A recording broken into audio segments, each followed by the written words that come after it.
오늘 우리에게 주신 하나님 말씀은 구약성경 열왕기하 21장 1절에서 3절까지 말씀입니다. 제가 갖고 있는 구약성경 599면에 있습니다.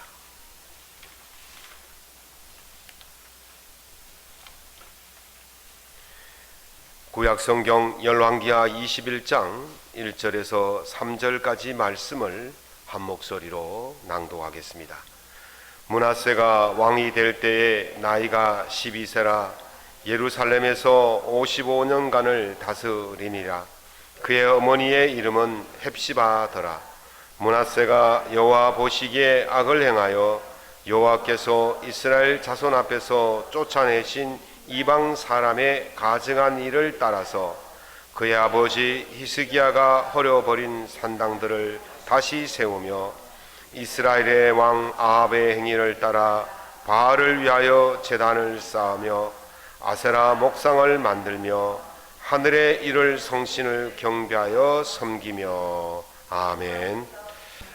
오늘 본문을 중심으로 해서 정주행 신앙인에게 주시는 은혜라는 말씀의 제목으로 은혜를 함께 나누고자 합니다.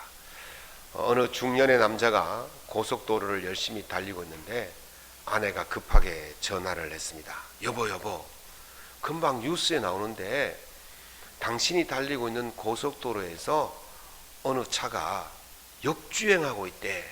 조심하세요. 그랬더니 남자가 이렇게 말합니다.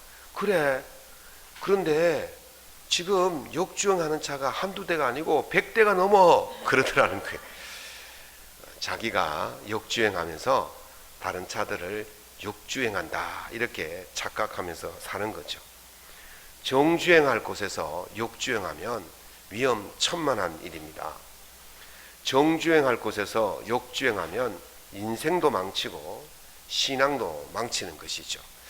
남유다 왕의 히스기야가 이제 죽습니다. 13대 왕이었던 히스기야가 죽고 그 아들 므낫세가 14대 왕으로 남유다의 왕으로 등극을 하게 되었습니다. 히스기야의 본래 이름의 뜻은 여호와는 나의 힘이다, 하나님은 나의 힘이다, 그런 뜻을 가지고 있습니다.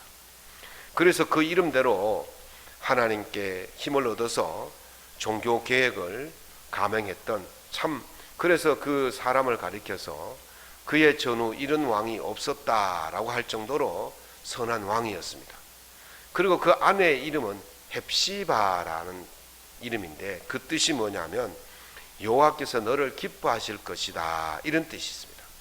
남편의 이름은 하나님은 나의 힘이다, 부인의 이름은 여호와께서 너를 기뻐하실 것이다, 이런 뜻을 가진 참 신앙의 가정이었죠. 그래서 므낫세가 그 집에서 자랐어요. 그 신앙의 가정에서 자랐는데 아버지의 정주행하는 그 모습과는 정반대로 그런 역주행하는 모습을 볼 수 있습니다. 정말 신앙의 가문에서 자랐는데 어떻게 이렇게 역주행하는 삶을 살았을까? 참 답답하기도 하고 궁금하기도 합니다. 이 므낫세가 왕이 된 다음에 행한 모습을 보면 완전히 다른 모습이었습니다. 정말 심해도 이렇게 심한 악한 짓을 저지른 왕이었습니다. 북이스라엘의 가장 악한 왕은요 아합이었지만 남유다의 가장 악한 왕은 바로 이 므낫세였습니다. 가장 선한 왕이라고 알려졌던 그 히스기야 아버지의 그 뒤를 따르지 않고 이렇게 역주행하는, 쉽게 말하면요 성경에 보면요 이 사람의 그 일대기를 읽어보면 열왕기하에서는 악을 행해도 이렇게 많은 악을 행하는 악의 종합 세트다라고 할 정도의 그런 악을 저지른 사람이 드물 정도였어요. 그래서 이 사람을 가장 악한 왕이다, 그렇게 성경은 이야기하고 있는 거죠. 그 본문에서 보면 열왕기하 21장 11절에 보면 그에 대해서 이렇게 말합니다.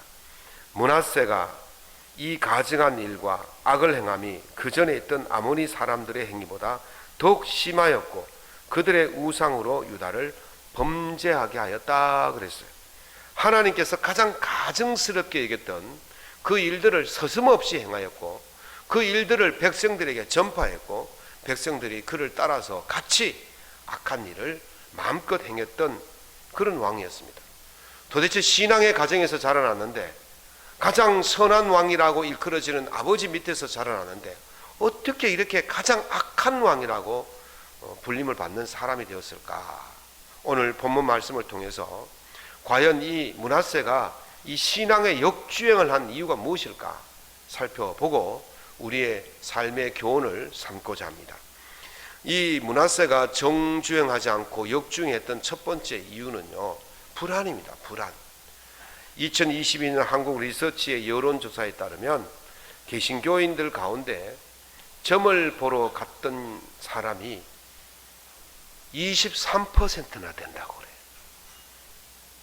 놀라질 않아. 4명 중에 1명이 여기 4명 중에 1명이 점을 보러 갔다는데 이 심각한 일 아니겠습니까?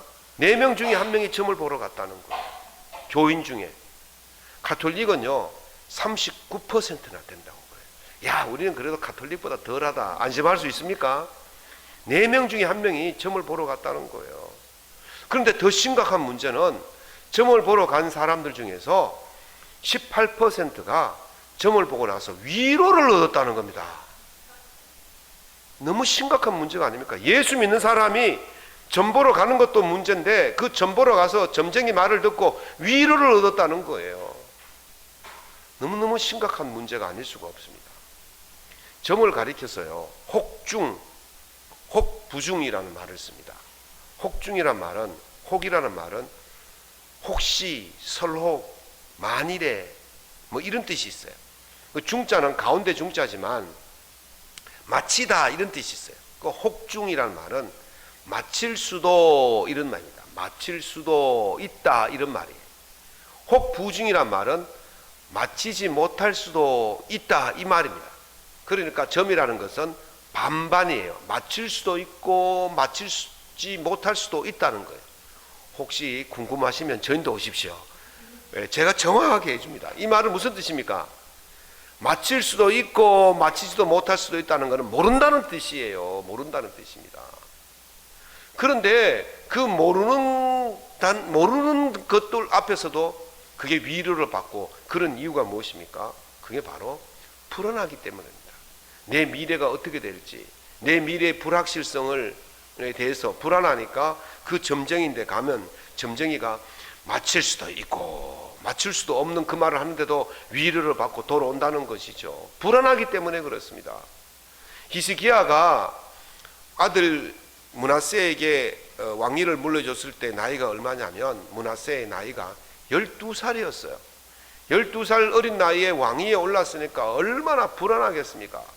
그러니까 이 아이가 뭘 하겠습니까? 이 불안을 해소하기 위해서 한 일이 오늘 21장 6절의 말씀을 보면 그 하반절에 점치며 사수를 행하며 신접한 자와 박수를 신임하여 라고 말했습니다. 불안하니까 하나님께 나아가기보다는 점쟁이를 의지하고 무당을 의지하고 그의 말을 듣고 그 말을 듣고 위로를 받았다, 이렇게 지금 이야기하고 있는 것입니다. 맞을 수도 있고 맞지 않을 수도 있는 그 점쟁이의 말을 듣고 위로를 받고 그렇게 살아갔다는 거예요. 그 이유가 무엇입니까? 불안하기 때문에 그렇습니다. 두 번째는 사람들이 왜 역주행하느냐, 특별히 신앙인들이 왜 역주행하느냐, 불신이 들기 때문에 그렇습니다. 신앙이 없는 자들은 뭐 점쟁이 찾아가고 무당 찾아가고 그럴 수 있다고 봐요. 신앙이 없기 때문에 귀신의 마귀의 장난에 놀아나는 것이죠. 그런데요, 기독교인들 중에서도 이 신앙에 가진 자들이 점쟁이를 찾아간다? 그 이유가 무엇이겠습니까? 하나님을 믿는 척하는 거예요. 안 믿는다는 거예요. 하나님에 대한 불신이 싹트기 시작하면 이렇게 역주행을 하게 되어져 있다는 거예요. 존 버년이라는 사람이 쓴 철로 역정은요, 성경 다음으로 많이 읽혀진 책입니다. 철로 역정을 한문 그대로 풀이하면 천국 가는 여정 이런 뜻이 있어요. 이걸 영어로 하면요, 이제 필그림이라는 뜻은 순례자라는 뜻이거든요. 순례자의 프로그레스란 말은 그 전진하다, 앞으로 가다 이런 뜻이 있어요. 그래서 필그림 프로그레스 하면 순례자의 전진 이런 뜻이 있죠. 또 뭐 바꿔 말하면 순례자의 정주행 이런 뜻이 있어요. 그래서 이 철로 역정은요, 존 번연이라는 사람이 1660년대경에 있었는데, 그 당시는 종교개혁이 일어난 지 한 100년 정도밖에 지나지 않은 시점이어서 신교와 구교가 엄청난 전쟁을 벌이고 있을 때, 신교가 정권을 잡으면 구교를 핍박하고 구교가 정권을 잡으면 신교를 핍박하는 거예요. 근데 이 존 번연이 그 목회를 하고 있던, 설교 활동하고 있던 그 시절이 누가 정권을 잡았냐면 구교가 정권을 잡았어요. 구교는 가톨릭을 말합니다. 가톨릭의 정권을 잡아서 이 개신교 설교가들을 핍박하는 거죠. 그래서 존 번연이 감옥에 갇히는데 12년 동안 감옥 생활을 합니다. 12년 동안 감옥 생활을 하는데요, 거기서 이 철로 역정 대부분을 그 감옥에서 썼습니다. 그래서 존 번연이 감옥에 가지 않았으면 이 책이 안 나왔을 거다, 그런 말도 있어요. 어쨌든 이 존 번연이 감옥에 있으면서 이 12년 동안 감옥에 있으면서 이 책을 쓰게 되었죠. 그 책을 읽어보면요, 참 재밌는데요, 이제 이런 글이 있습니다. 한 남자가 무거운 짐을 메고 한 손에 성경책을 보고 읽고 있었습니다. 읽다가 이 사람이 나는 어찌할꼬 라면서 탄식을 합니다. 왜냐하면 그 읽어보니까 그 책이 자기가 살고 있는 그 성이 장차 망할 성이라는 이야기를 해놓았거든요. 그래서 장차 망할 성을 줄여서 뭐라 그럽니까? 장망성이라는 거예요. 장망성. 그래서 내가 지금 이 망할 성에 사는데 나는 어찌하면 피할 수 있을까, 그렇게 이야기를 하는 거예요. 그때에 이 전도자가 나타나서 저기 좁은 문이 보이냐? 안 보이는데요. 그러면 저기 광채가 보이느냐? 광채는 보입니다. 당신이 저 광채를 따라서 그 광채 밑에 가면 좁은 문이 나오는데, 그 문을 노크를 하면 거기서 한 사람이 나와서 당신이 어디로 피할 것인지 가르쳐 줄 거다, 그렇게 이야기를 해주는 거죠. 그래서 이 순례자가 짐을 메고 그 광채를 따라서 가보니까 정말 좁은 문이 나오는 거예요. 문을 두드립니다. 그랬더니 한 사람이 나와서 그를 환대하고 그에게 피할 방법을 가르쳐 주는데, 첫 번째 피하는 것이 뭐냐면 바로 여기에 있는 십자가 밑에다가 당신이 메고 온 짐을 내려놓으시오. 그래서 그 사람이, 순례자가 그 짐을 내려놓고 이제 본격적으로 천국 가는 길을 시작하는 거예요. 그래서 이런저런 과정, 역경, 고난, 유혹 다 거치고 가다 보니까 곤고산이라는 산을 만나게 되어집니다.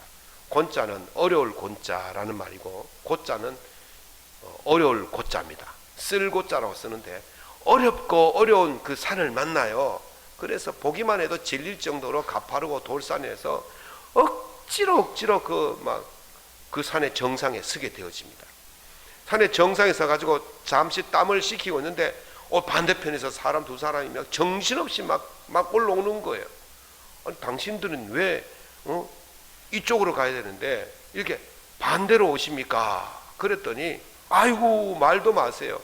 우리가 그 좁은 문 집에서 이 시온산 가는 길을 물어가지고 이 시온산으로 열심히 가고 있는데, 그래서 이 공고산도 넘고 그렇게 해서 갔는데, 가다 보니까 사자 두 마리가 떡하니 지키고 있는데, 그 길을 지나가려고 하니까 사자가 얼마나 막 무섭게 그러는지 찢겨 죽을 것 같아서 이렇게 거꾸로 이제 돌아갑니다. 그렇게 말하는 거예요. 이 사람들이요, 신앙이 없던 사람이 아니었어요.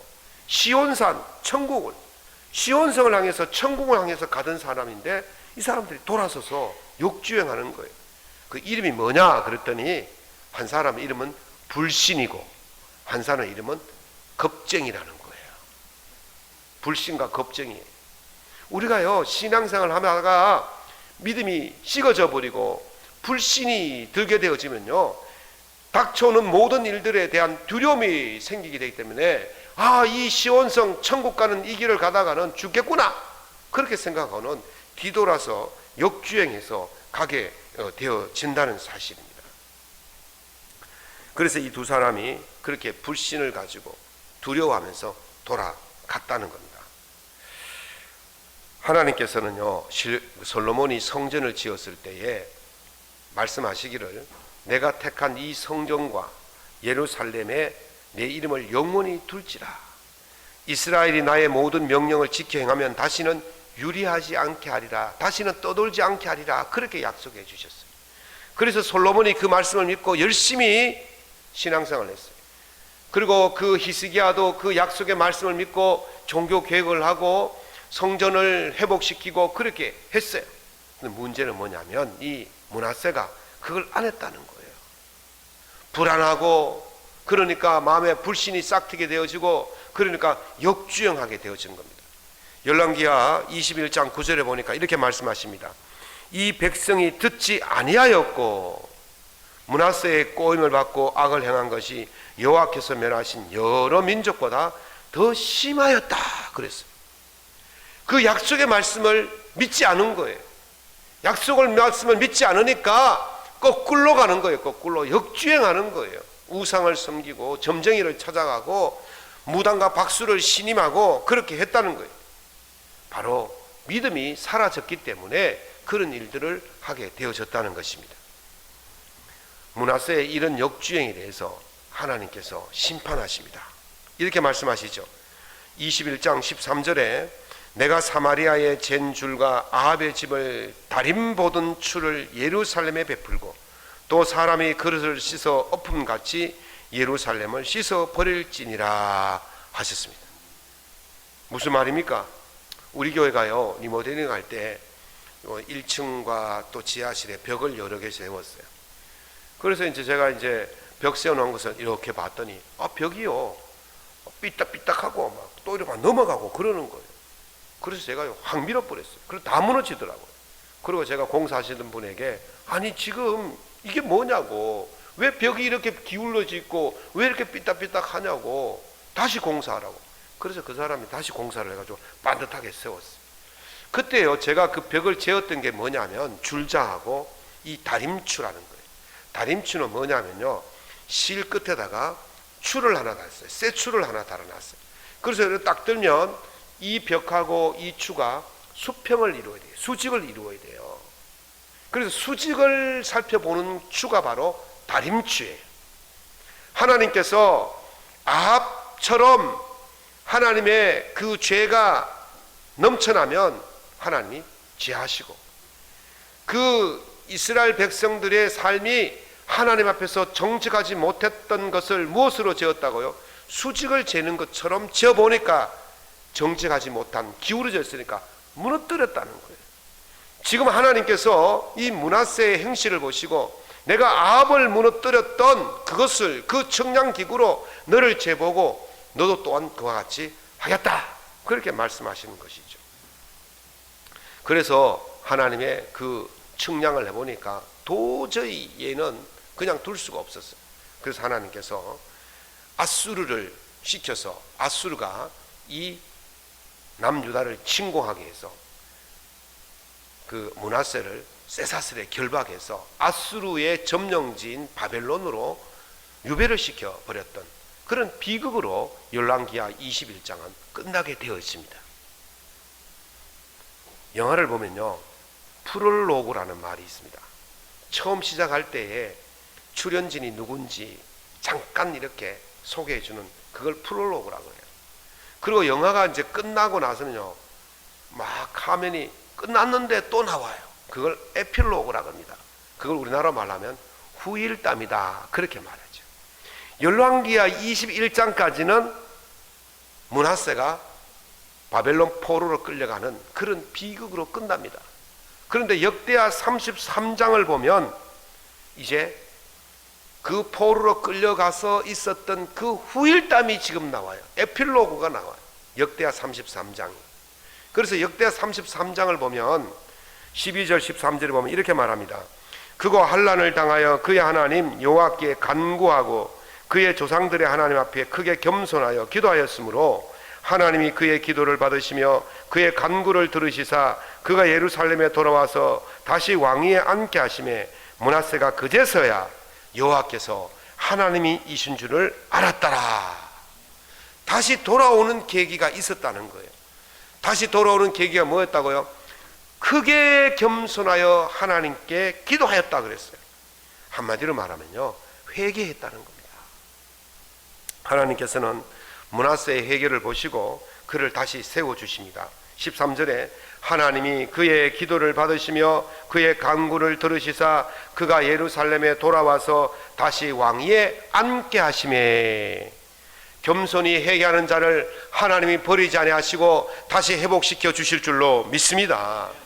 다윗이 역주행하다가요, 하나님께 징계를 받았잖아요.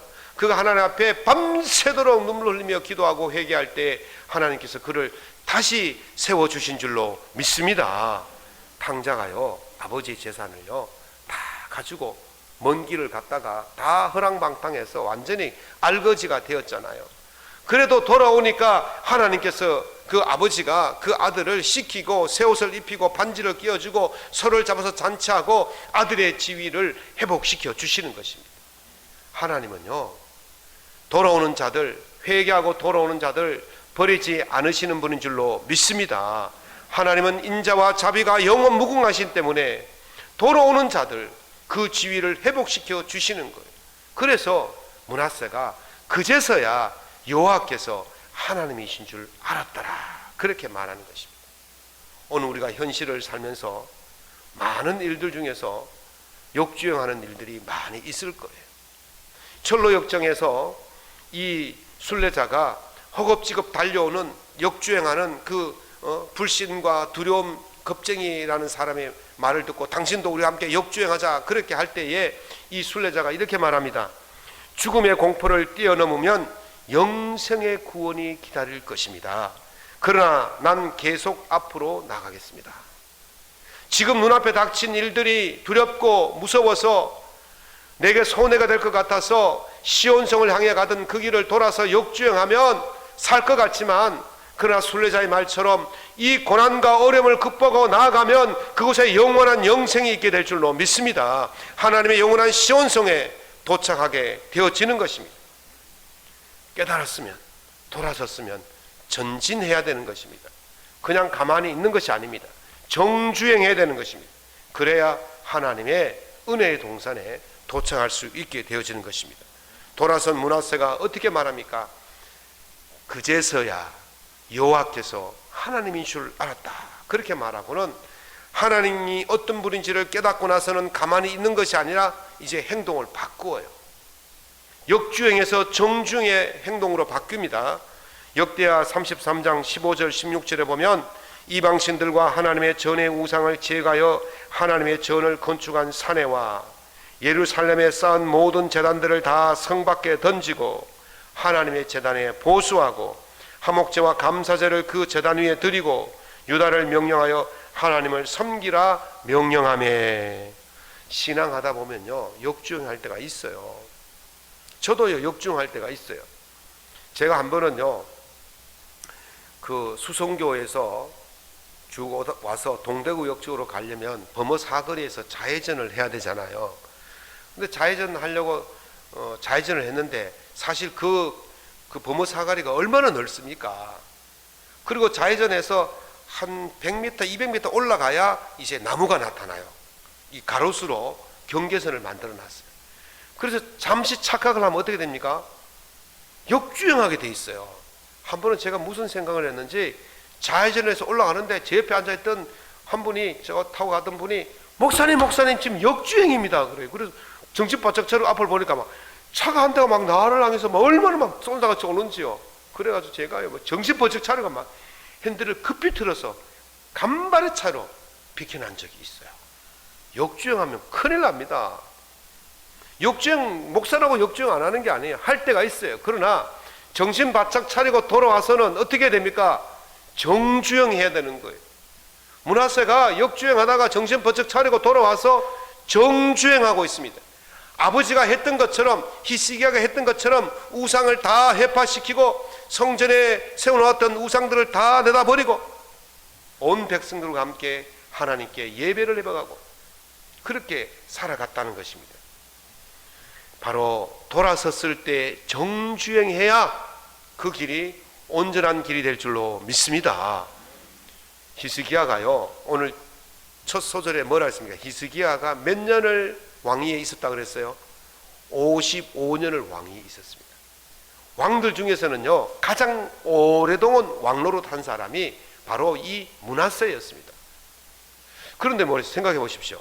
히스기야처럼 이렇게 악한 왕이 어떻게, 히스기야가 아니고 므낫세처럼 이렇게 악한 왕이 어떻게 이렇게 장기간 집권할 수 있었겠냐는 거죠. 그 비결이 어디 있었냐면 바로 역대하에 나오는 거예요. 역주행하던 것을 돌이켜서 정주행하는 것으로 돌이켜서 갔기 때문에 하나님께서 그의 왕위를 연장시켜 주신 것입니다. 고고학자들이나 우리 고고 문헌에 보면 성경에 나오지 않는 이야기가 뭐냐면 므낫세 왕 시절이 가장 번성하던 시절이었다는 거예요. 므낫세 그 후반 시절이 가장 번성하던 시절이었다, 그렇게 문헌에 나오고 있습니다. 그 이유가 무엇입니까? 초반에는 하나님께 반역하고 역주행하던 인생이었지만 후반에 돌아와서 정주행한 인생으로 바뀌었을 때에 그 인생이 은혜로운 인생이 된 줄로 믿습니다. 돌아선 결과예요. 돌아섰는데 그냥 가만히 있은 것이 아니라 돌아서서 정주행한 결과로 그런 은혜를 누리게 되었다는 것입니다. 양곡모 시인이 쓴 멈추지 말라라는 시가 있어요.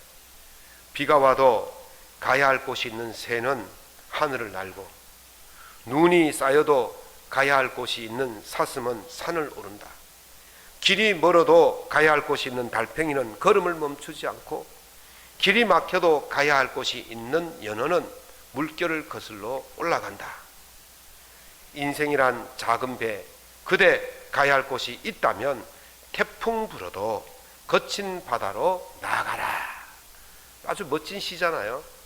가야 할 곳이 있는 새, 사슴, 달팽이, 연어를 할지라도 가야 할 곳이 있다면 멈추지 않고 나아가는데, 하물며 우리 사람이라면 가야 할 곳이 있을 때 멈추면 안 된다는 것이죠.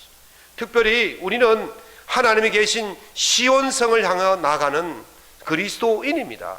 그리스도인은 결코 그 가야 할 시온성을 향하여 가는 길에 있어서 걸음을 멈추거나 역주행해서는 안 될 것입니다. 그 시온성까지 끝까지 힘들고 어려워도 고난이 닥쳐도 끝까지 간다면 반드시 은혜의 동산에 도착하게 될 것입니다. 역주행하면 역주행할수록 하나님의 은혜에서 멀어지지만, 정주행하면 정주행할수록 하나님의 은혜에 가까워지게 될 줄로 믿습니다. 사랑하는 성도 여러분, 신앙의 정주행을 잘 하셔서 하나님의 은혜의 동산에서 다 만날 수 있기를 예수님의 이름으로 축원합니다.